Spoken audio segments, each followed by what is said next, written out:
bỏ nia thiên mi nhua chạy cu yuột lu có cơ cu lu xiên chờ để lu xì hăng như thao mù lơ thì chỉ tao lo lắng cu xì lu nâng khao trình rong rao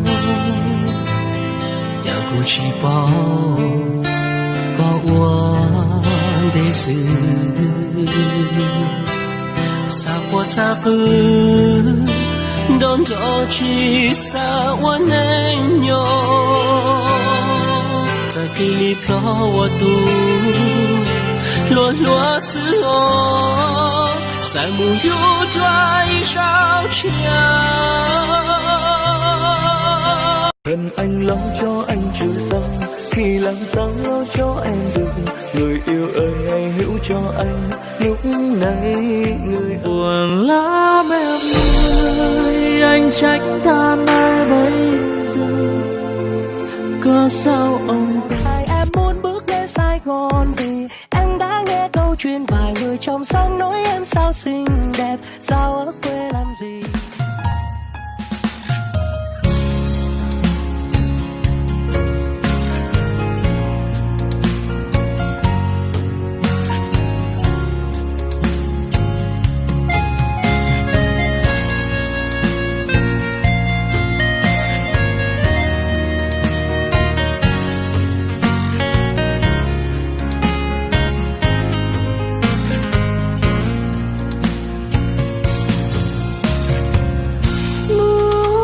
Cái món đó để trong ngủ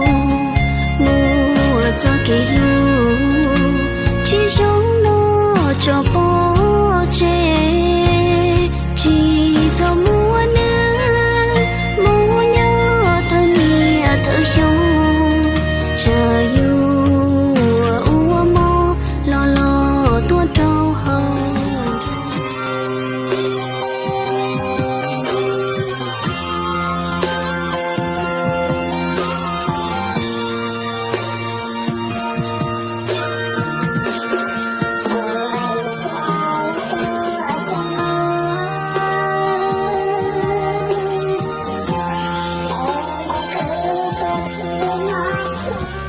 Anh thanh niên năm nay đã ngon nghét 30 rồi.